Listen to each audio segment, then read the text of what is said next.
Naka-encounter na po ba kayo ng tao na sa loob ng maikling panahon, let's say isang buwan, 2 buwan, ay marami na siyang nagawa, marami na siyang natapos, marami na siyang na-accomplish, at marahil mapapatanong po kayo kung ano kaya ang sekreto ng tao na yon. At yan po tatalakayin natin ngayon.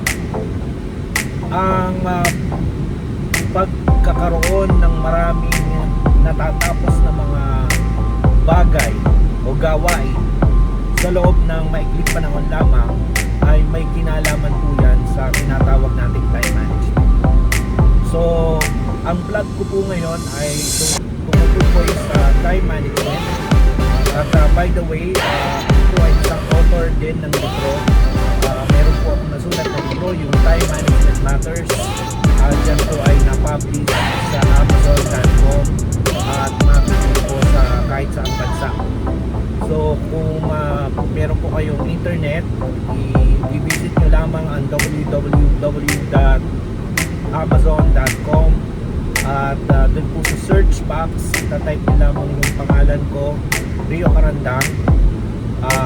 Pag kinilig nyo po yung enter, makikita nyo na po doon yung mga libro na aking na-publish. At ang isa nga po dyan sa libro na yan na ay ang Time Management Matters. At yan po ang aking tatalakayin. So ano po ba ang time management? Bakit po mahalaga ang time management?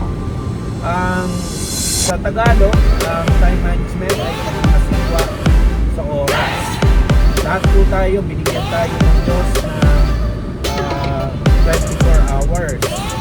So minus natin ang oras natin ng pagtulog, let's say 24 minus 8, meron tayong ilan po? 16 hours. So sa loob ng 16 hours, kung 8 oras lamang ang itatalaga natin sa ating pagtatrabaho at 8 oras doon na may kinalaman yun sa ating pagkain, sa ating pamamahinga at sa ating konting paglilibang sa isang araw, ay doon po natin maayos na mapapangasiwaan ang ating mga oras. Okay. So, ano po ang sikreto ng time management? Ang sikreto po ng time management, kailangan wag muna tayong tumingin sa malayo. Tumingin muna tayo sa kung ano ang nangyayari sa kasalukuyan. Tumingin muna tayo sa pang isang araw lamang. Okay? So, kung atin pong bibigyan ng pansin, let's say, ang ating sarili na kailangan meron tayong matapos sa loob ng 8 oras, dyan po tayo mag-uumpisa. So, ang unang gagawin sa time management, pwede kang maglista ng 3 mga mahalagang bagay na gustong-gusto mong pasimulan at matapos. At yan ay pwede mong ilista sa isang papel, at yan ay paglalaanan mo ng kung gaano katagal mo bago matapos ang gawain na yon. At yan ay dapat meron kang checklist sa isang araw at nakalista doon ang 3 bagay na gusto mong matapos, at yan ay iyong susubaybayan kung iyong nga bang nagagawa o kung iyong matatapos ang isang bagay. So may kinalaman po sa time management kapag pinag-usapan ng time management, napakahalaga po ang napakahalaga po na meron tayong objective. Ano ang nais nating magawa sa isang araw. So pwede tayong mag-umpisa sa 3 hanggang 5 gawain na gusto nating matapos sa loob ng isang araw. At yan po ay natututunan, yan po ay napapag-aralan. Kapag ikaw ay ayaw mong patay ang oras, ayaw mo na sa loob ng isang araw wala kang nagawa, pwede sa'yo ang time management. Ang time management po ay anti-lazy. Okay? Ang time management po, uulitin ko, ay kalaban ng mga tamad. So So kailangan po talaga ang kasipagan kapag gusto mong i-implement sa sarili mo ang time management. So hindi pwede yung nagta-time management ka pero puro ka lang tulog, puro ka lang pahinga. So hindi yun akma sa'yo ang time management. So kapag may time management ka, kailangan meron kang goal na meron kang matatapos sa loob ng isang araw. At dyan papasok ang papaano mo kung mapapakasiwaan ang iyong oras.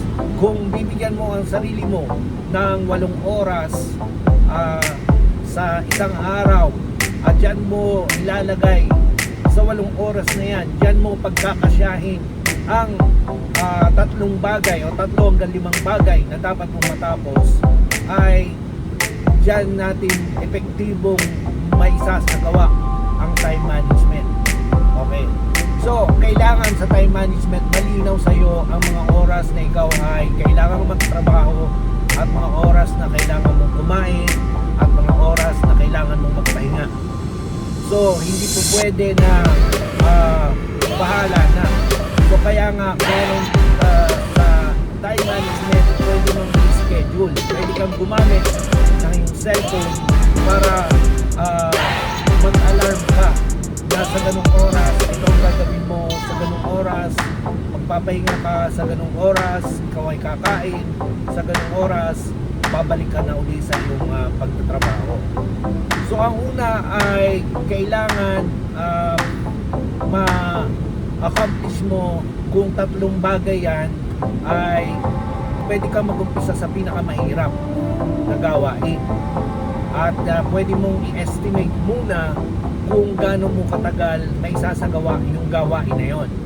So kung halimbawa, binigyan mo na ang iyong sarili ng 3 bagay na dapat mong matapos sa loob ng isang araw, yung 8 oras na tinalaga mo, pwede mong hatiin yan sa 3. So halimbawa, tigda 2 oras ang nakalaan sa 3 bagay na yon na pwede mong gawin. So tigda 2 oras sila, ibig sabihin matatapos mo ang 3 bagay na yon sa loob ng 6 na oras. At ang 2 oras na natitira ay pwede mong gamitin para sa iyong pahinga.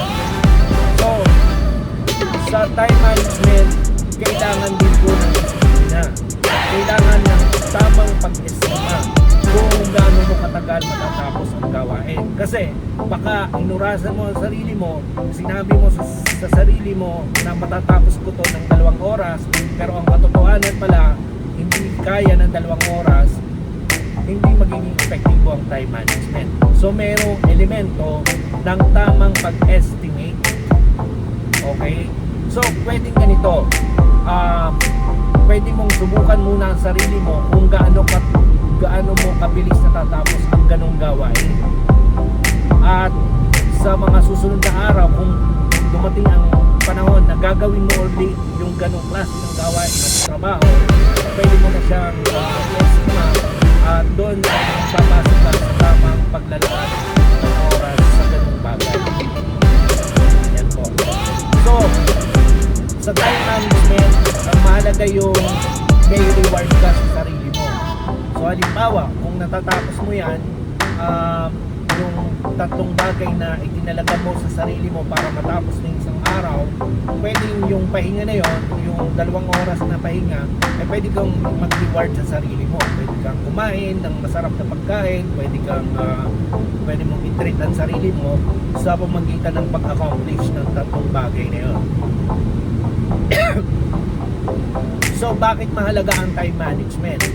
Kapag natututunan mong i-track ang oras mo, ang Tagalog ng track is parang sinusubaybayan mo na nagagawa ko ba ang aking plano, na isasagawa ko ba, at gaano kabilis mo na isasagawa ang ganong mga tasks na or gawain na ibigay mo sa sarili.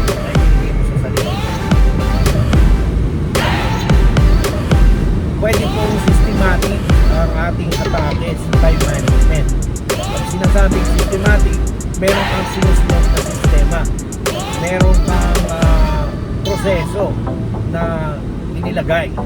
para mo ma-implement o maisagawa ng epektibo ang time management.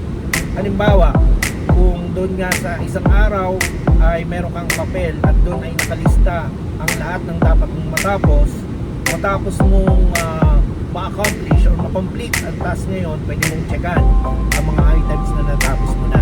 At kung meron ka pang libreng oras at yung itinalaga mo sa pamamahinga, let's say 2 hours, after mabawas yung 2 hours, meron ka pang natitirang another 2 hours, pwede mong isama doon o ilagay doon ang iba pang gawain na nakatalaga naman sa susunod na araw.